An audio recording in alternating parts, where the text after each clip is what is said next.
And what are you showing me? You're showing me something. I'm showing you the work that I did before my day imploded.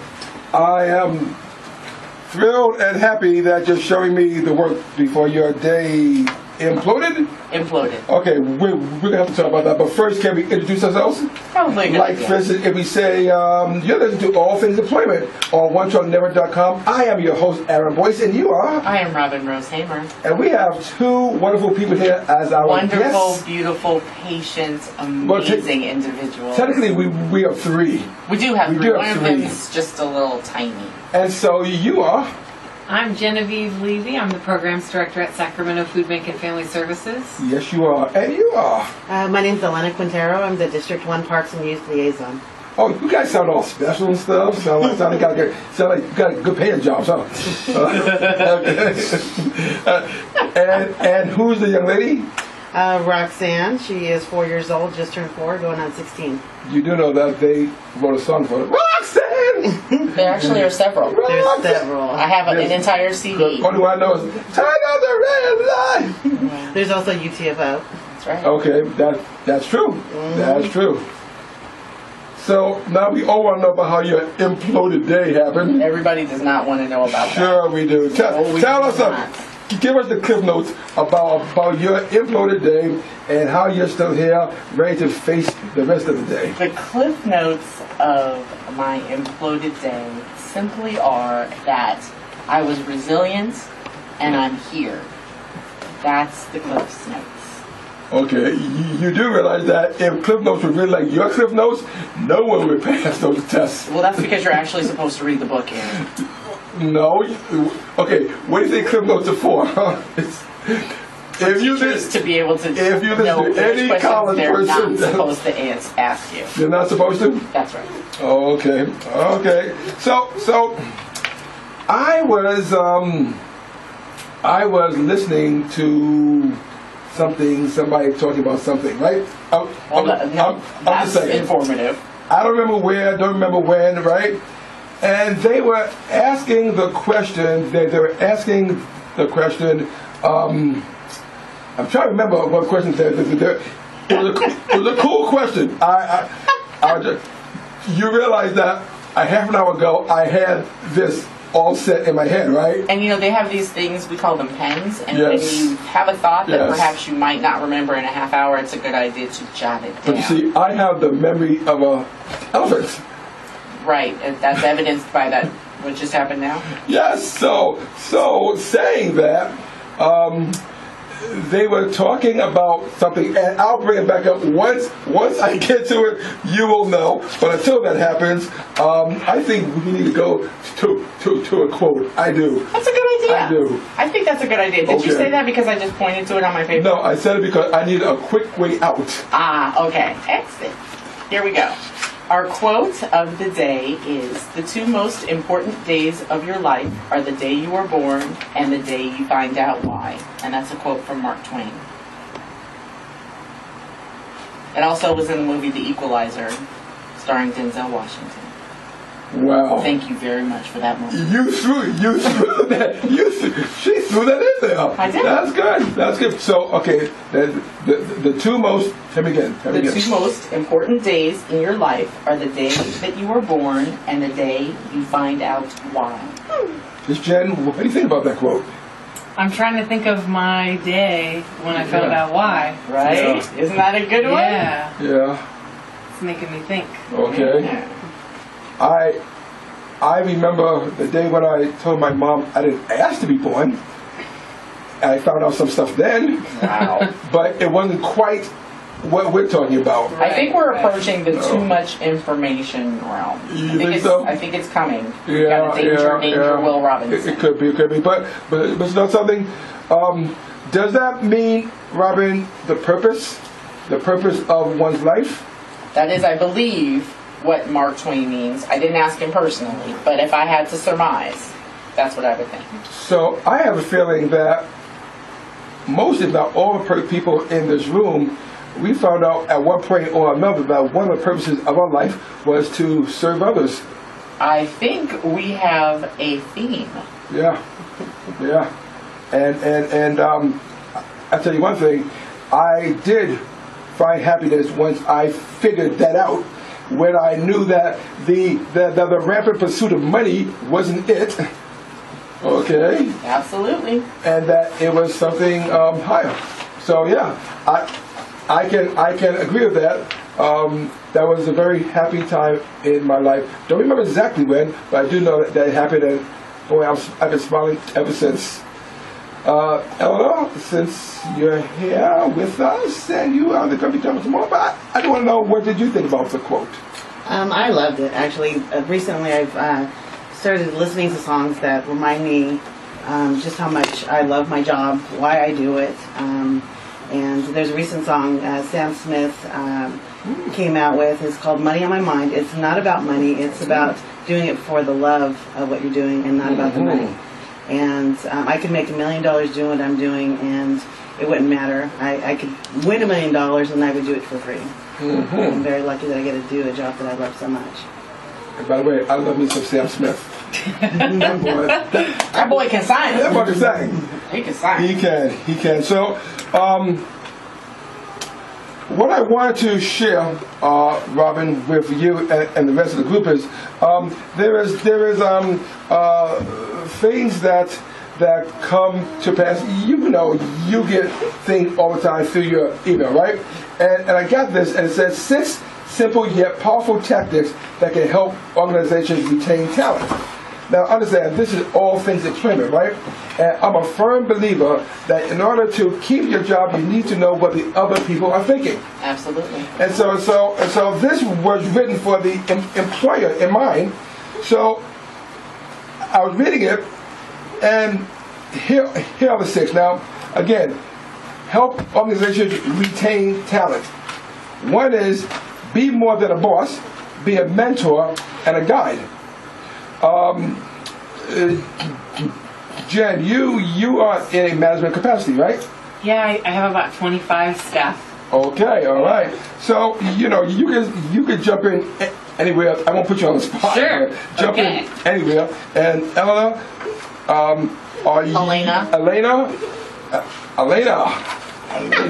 Okay, fine. If you call her Eleanor, she probably is not going to answer. You know something? She He looked made a at new me. name, She Elena. wanted to answer, and I appreciate that. But Elena. Elena. Okay. You please feel free to jump in anytime as well. Okay. Okay, thank you. So again, the first one: be more than a boss, be a mentor and a guide. Second one: provide autonomy at work. Now, it says autonomy is often rated as one of the top 10 things employees want from their jobs and their companies. All right? Observe employees' work behavior and carry personality and inventories to determine the level of autonomy that will empower an employee. It is important to delegate enough authority and give employees freedom to achieve results without feeling frustrated. And that's what I like. Let them do their job. You hire them. Most people don't like micromanagement. And so it's amazing that this is number 2 on this list. Number 3. And let me jump in about your number 2. I just found that you can, kill yourself by trying to do everybody's job. And I've even gotten stuck sometimes where I really know how I want it to be done, but I'll still let the staff, okay, here's an idea, or here's what I need, and let them come back to you with their own idea of how to do it, and you realize, whoa, their idea is actually better than mine. Okay. And that's really cool to see, to give someone that autonomy and then have them come back with their fresh take at it, which actually was better than what you had originally thought. What happens if it's not? In fact, what happens if it's abysmal? Has that ever happened where you give it to them and it just didn't come out right horrible at all? I usually try to work in nice ways of yes, let's do that, and have you thought about this? Okay. So you kind of just add in your own touches to it. Right. Yeah. That's really good. Now, Secretly. now all you gotta do is change everything. Right. Yes. All right. Number 3, a sensible manager to executive ratio. So it said, with companies becoming more product and project focused, organizational structures are also being designed to achieve those goals. Okay, this can lead to employees feeling overburdened with work and overwhelmed by reporting lines, both reasons for feeling burnt out and looking for a change. So, the ratio. right? Enough of this, but make sure that, which to me kind of feeds off the autonomy. Yes, I'm in the middle of that right now where we're needing to kind of reassess and look at, do I have too many direct reports, which therefore is probably causing me too much stress? So I need to upgrade some other folks to supervise some other ones, which then they will be able to delegate to a new group and not have all of that come on. Which makes sense, okay? Which makes sense. You know, I was wondering where Robin was going, but she's being a mom and she's doing good. I know, right? That is so sweet. All right? I know how to multitask. Okay. Yeah. All right. So number 4. Now this one I like. Customize flexible work options per the needs of the employees. So everything doesn't have to be 9 to 5. Sometimes they can come in a little earlier, leave a little, come in later, leave earlier. You know what I mean? So if they need an extra hour on their lunch, you give it to them because then they stay later or they work harder. They work harder. You know? So, but it's nice knowing that they advocate having managers understand these needs, hence giving the employee a feeling of loyalty because they can see that the employer is loyal to their needs. All right, number 5. Did you get 4? Of course I got 4. Okay. You know, because I know you've been being mom and everything. I got 4, Aaron. Okay, good. Innovate and align learning to improve employee agility in managing projects. So just the word learning, I love, right? It says learning, like other aspects of business, needs constant innovation and improvement. Inventing and institutionalizing learning interventions should be, that's a word I don't know. Wow. That's a word I don't know. Iteratively. Tell me about that word. Well, it basically means that an iteration is a thing or a course. So if you have multiple iterations, there are different courses that someone can take. So iteratively is of an iteration. And that was Robin Rose-Haymer. Wow. Okay. Her mom was an English teacher. Okay. Well, my mom was a social studies teacher, but my dad was an English teacher. Okay. There was an English teacher in the house, definitely. So, it says here, therefore, it is important to look at competency development from the perspective of value addition rather than cost. Because well-trained employees are better poised to achieve organizational objectives. I love that. It is imperative that you train and keep training your employees so that they will become better, more productive employees. Absolutely. Your favorite part of that was learning. My favorite part was employee agility. Because as we know, in a dynamic workplace, it's important to have employees that are trained to do multiple things. Just in case, Tiffany's out sick one day, you have some redundancy in your organization, everybody can still get paid if it's Tiffany's job to do payroll if you have a person who is cross-trained in payroll. Additionally, a happy employee is a productive employee. So if you have someone who you hired to do one thing, but you truly find out that their gifts align in another area, maybe that day didn't happen until after they started working for your organization, then you can send them to training, and even if it costs a little bit, it's good for your organization because now you've got someone who's doing something they want to be doing versus something they're being paid to be doing. Absolutely. And now, number 6 is treat your employees like customers. It is amazing that we all talk about customer service. Customer service. But many companies don't think about employee service. And so when it says treat your employees like customers, it says it's time to take a lesson from visionary organizations with a clear focus on keeping customers and delighting them. Companies such as Google, Apple, and Zappos have already gone down in the annals of the marketing excellence canon with their strategies and promotions that are directed at customer retention. Now, talking about that, Google, a friend of mine just started a job there. And she was telling me that, yeah, sure it pays over $100,000 a year, but that's not, Oh, sure. you know, No problem. but that's not why she's there. What she talked about was the fact that when she was feeling stressed, her and her coworkers went downstairs, in her own words, for ice cream. Did they go on the slide? Because that's really my best part about Google, is the Chutes and Ladders slide. She didn't mention that, but she did mention as they were eating ice cream, they were looking at people playing beach volleyball across the way.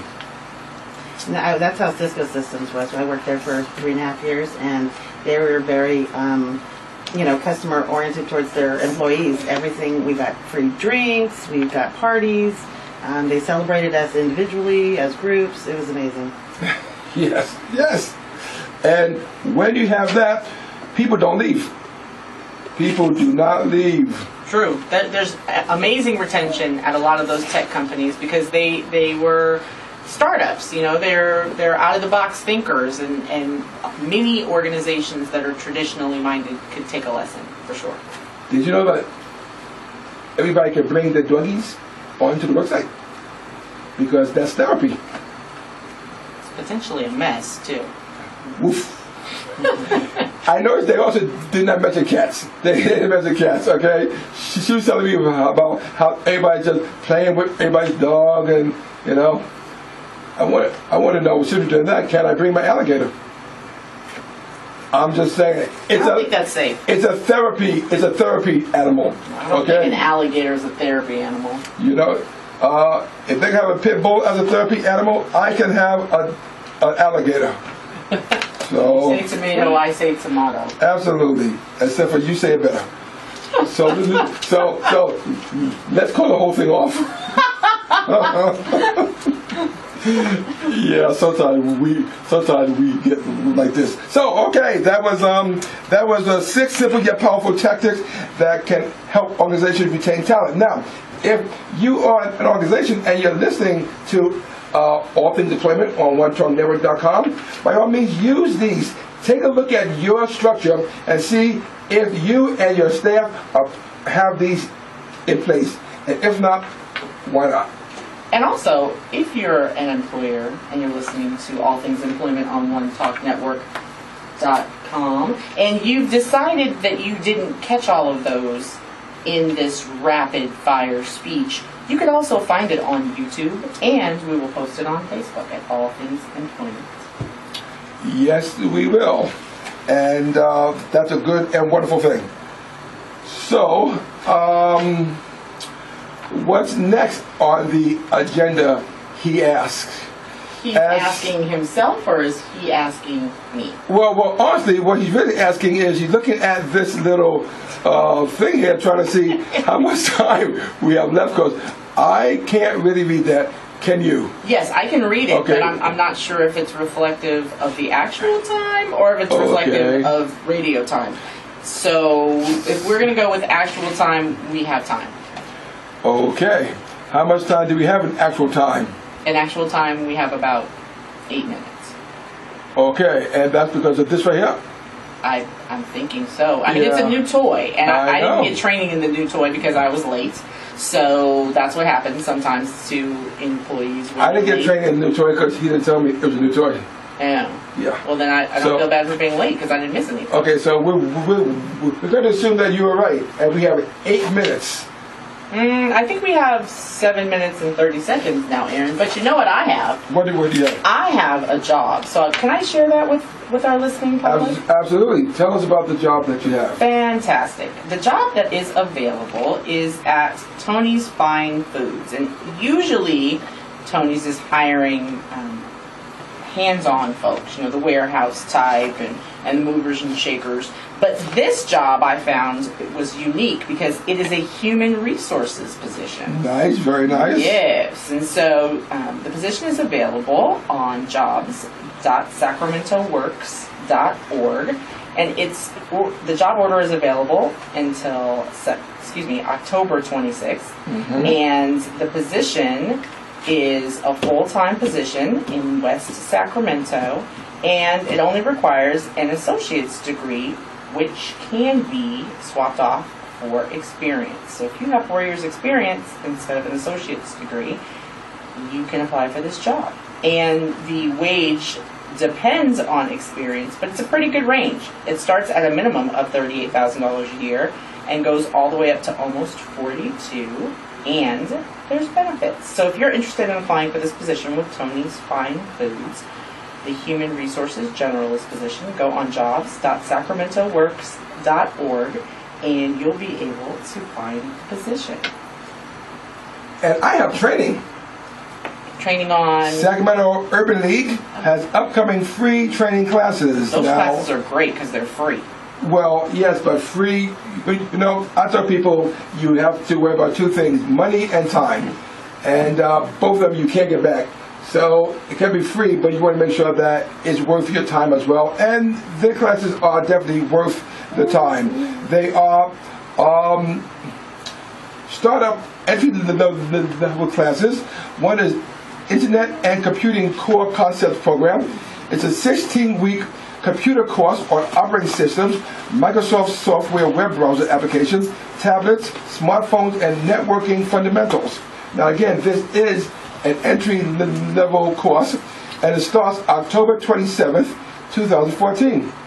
So if you want to sign up for it, you have to contact Sacramento Urban League.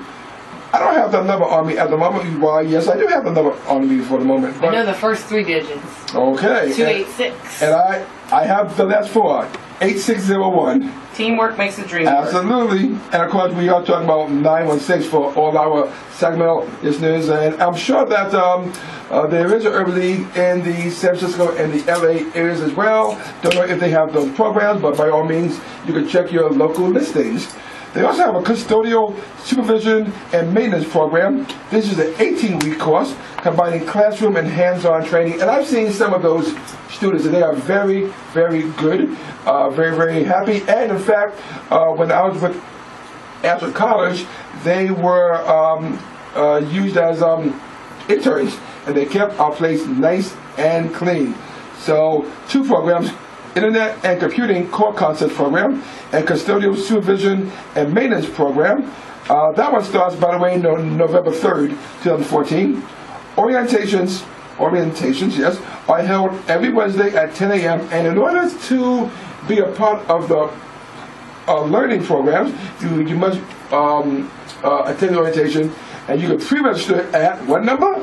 916-286-8601.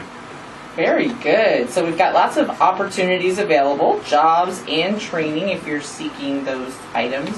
If you are interested in attending that orientation at the Urban League, the information is also available at their website. And I'm sure Aaron will happily put that on our Facebook as well. So in the event that you don't have a pen handy, by all means, check us out on Facebook at All Things Employment, and you'll be able to get the information about the Urban League orientations. And I will happily let you know that we are at the end of the first half hour of the show, getting into the second half hour where we will hear less from you and more from our guests. Hey! What? I'm just saying. Nice. I thought I was. We don't pay you to think, Aaron. Genevieve Levy from Sacramento Food Bank, she is here. And we also have Elena Quintero from City of Sacramento. I have a card. City of Sacramento, Office of Mayor Pro Tem, Anthony Ashby, Council District 1. Do you have to say all that when you answer the phone? No. Okay, well, that's good. That's good.